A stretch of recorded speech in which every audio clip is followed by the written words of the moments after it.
நாம் சின்ன வயசில் ரசித்து ரசித்து பார்த்த பாட்டை வந்து இப்போ நம்மளோட பசங்களுக்கு பிடிக்குது, அவங்க கேட்குறாங்கங்கும்போது அது எவ்வளோ சந்தோஷத்தை கொடுக்கும் என்னங்க. அப்படி என் பசங்க வந்து இப்போ ரசித்து பார்க்குற பாட்டு என்னென்னா சின்ன சின்ன ஆசை. ஒரு டைம் ரேண்டமாக வைக்கும்போது வச்சோம், அது மியூசிக் ரொம்ப பிடிச்சிருக்கு, அந்த சீன்ஸ்லாம் ரொம்ப பிடிச்சிருக்குன்னு சொல்லிட்டு என்னோட பெரிய பையன் பார்க்க ஆரம்பித்தான். அப்படியே என் சின்ன பையனும் வந்து என்ஜாய் பண்ணி பார்க்க ஆரம்பிச்சிட்டான். இப்படி உங்களோட பசங்க வந்து நீங்கள் ரசித்து பார்த்த எந்த பாட்டை வந்து இப்போ வந்து கேட்குறாங்க அப்படின்னு வந்து நீங்களும் கமெண்ட்டில் சொல்லுங்கள். இந்த பாட்டை பொறுத்தளவில் மியூசிக் இது வந்து ஃபர்ஸ்ட்டு சாங் ஏஆர் ரஹ்மானுக்கு. மியூசிக்கு, அதில் இருக்க வரிகள், அந்த சாங்கை ஷூட் பண்ண விதம் எல்லாமே ரொம்ப அழகாக இருக்கும் பார்க்குறதுக்கும் கேட்குறதுக்கும். மதுபாலாவும் வந்து க்யூட்டாக இருப்பாங்க.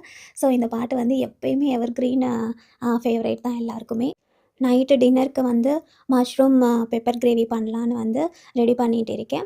இது வந்து பார்த்திங்கன்னா செஃப் வெங்கடேஷ் பாத் அவரோட ரெசிபி. இது வந்து சூப்பராக இருக்கும். சிம்பிள் தான், ஈஸியாக குயிக்காக பண்ணிடலாம்.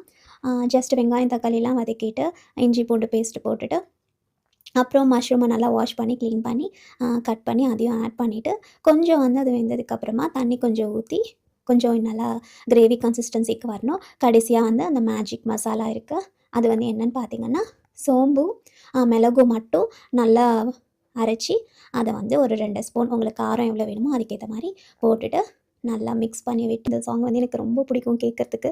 எதுவும் சாங் லிரிக்ஸ்லாம் எனக்கு எதுவும் மீனிங்லாம் புரியாது, பட் இந்த மூவி பார்த்ததுனால அந்த சாங்கோட இன்டென்ஸ் எனக்கு தெரியும். ஸோ இந்த மூவி பார்த்துருக்கீங்களா? லப்பட்டா லேடீஸ். இதில் வந்து என்னென்னா மேரேஜ் ஆன உடனே பிரைட்ஸ் 2 பேர் வந்து எக்ஸ்சேஞ்ச் ஆகிடுவாங்க. மேரேஜ் வந்து அரேஞ்ச்டு மேரேஜ் தான் ரெண்டு பேருக்குமே. ஒன்று வந்து அன்பால் நடந்திருக்கும், இன்னொன்று வந்து பணத்துக்காக நடந்திருக்கும். ஸோ எக்ஸ்சேஞ்ச் ஆனதுக்கப்புறமா அவங்க என்னெல்லாம் ஃபேஸ் பண்ணுறாங்க, கடைசியாக 2 பொண்ணுங்களோட லைஃப் எப்படி மாறுது, என்ன ஆகுறாங்க அப்படின்றது தான் ஸ்டோரி. ரொம்ப நல்லாயிருக்கும் இந்த மூவி. நீங்கள் பார்க்கலன்னா ப்ரைமில் இருக்குது, செக் பண்ணி பாருங்கள். நெக்ஸ்ட் வீடியோவில் பார்க்கலாம். Tata, bye bye.